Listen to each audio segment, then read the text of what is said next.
அஸ்ஸலாமு அலைக்கும். Hi hello friends, எல்லோரும் எப்படி இருக்கீங்க? நல்லா இருக்கீங்களா?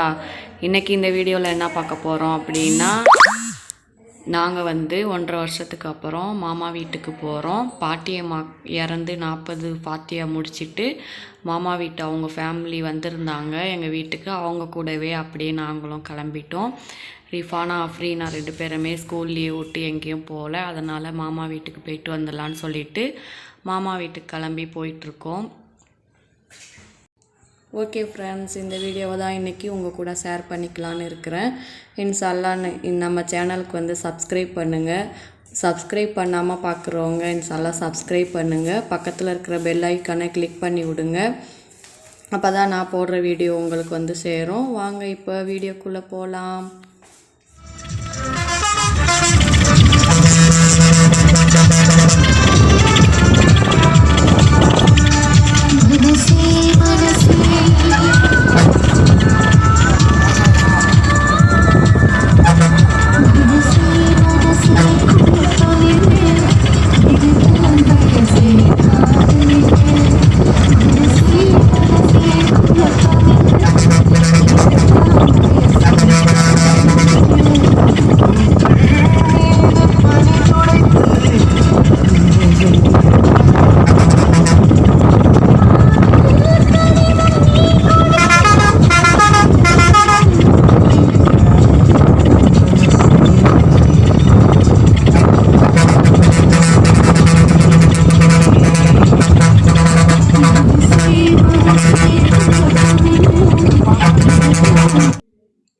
இங்கே பார்த்தீங்கன்னா ரிஃபானாவும் அஃப்ரீனாவும் எங்களுக்கும் ஆப்போசிட்டு சீட்டில் தான், ஜன்னல் சீட்டில் தான் உட்காருவேன்னு சொல்லிவிட்டு அடம் பிடிச்சி அங்கே போய் உட்காந்துட்டாங்க.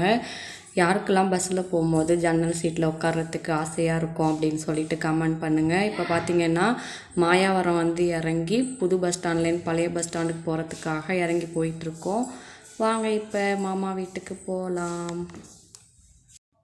ஓகே ஃப்ரெண்ட்ஸ், இப்போ பார்த்திங்கன்னா மாமா வீட்டுக்கு வந்தாச்சு. நாங்கள் மதியானம் 2 மணிக்கு எங்கள் ஊர்லேருந்து கிளம்புனோம்.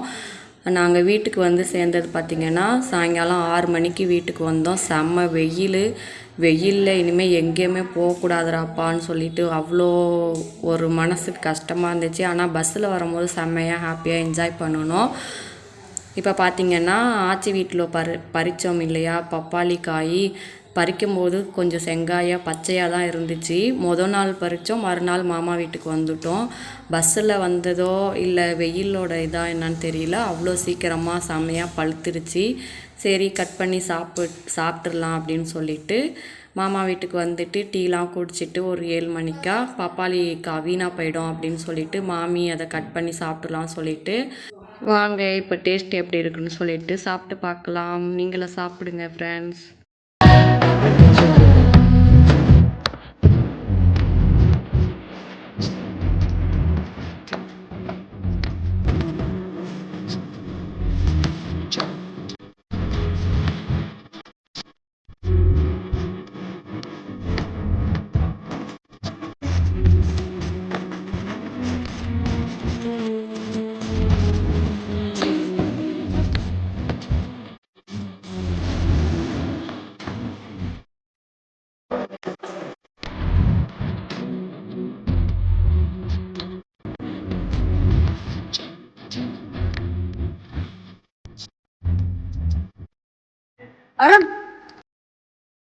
ஃப்ரெண்ட்ஸ், இப்போ பார்த்தீங்கன்னா மாமா வீட்டுக்கு முதல் நாள் காலையில் என்ன சாப்பாடு பண்ணியிருந்தாங்கன்னு பார்த்தீங்கன்னா தோசை சுட்டு தக்காளி சட்னி பண்ணியிருந்தாங்க. கூடவே மேகி பண்ணியிருந்தாங்க. காலை சாப்பாடு முடிஞ்சிச்சு.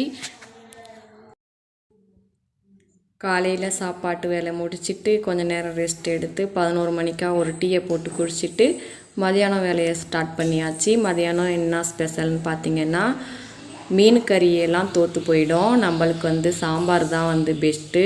நேற்று தான் வீட்டில் 40க்கு பாட்டி 40க்கு கறி சோறு சாப்பிட்டதுனால இங்கே சாம்பார் வைங்க அப்படின்னு சொல்லியாச்சு. சாம்பார் வச்சு உருளைக்கிழங்கு பொரியல், வெண்டைக்காய் பொரியல் பண்ணி, சாம்பாரில் என்ன ஸ்பெஷல் பார்த்திங்கன்னா முருங்கைக்காய் மாங்காய் எப்போதும் போட்டு காய்ச்சிறது தான். பலாக்கொட்டை போட்டு சாம்பார் வச்சுருக்காங்க மாமி. எங்கள் வீட்லேயும் எங்கள் அம்மாவும் காய்ச்சுவாங்க. யாருக்கெல்லாம் பலாக்கொட்டை பிடிக்கும் அப்படின்னு சொல்லிட்டு கமெண்டில் சொல்லுங்கள். எனக்கு ரொம்ப பிடிக்கும். சாம்பாரே வந்து ஒரு தனி டேஸ்ட்டாக இருக்கும். சாப்பாட்டு வேலைலாம் முடிச்சிட்டு இப்போ சாப்பிட உட்காந்தாச்சு. ஓகே ஃப்ரெண்ட்ஸ், இப்போ எங்கள் கூட சேர்ந்து வாங்க நீங்களும் சாப்பிடலாம். இந்த வீடியோ உங்களுக்கு பிடிச்சிருந்தா லைக் பண்ணுங்கள், ஷேர் பண்ணுங்கள். மறக்காமல் நம்ம சேனலுக்கு சப்போர்ட் பண்ணுங்கள். சப்ஸ்கிரைப் பண்ணி பக்கத்தில் இருக்கிற பெல் ஐக்கானை கிளிக் பண்ணுங்கள். ஓகே ஃப்ரெண்ட்ஸ், பாய். நெக்ஸ்ட் வீடியோவில் பார்க்கலாம்.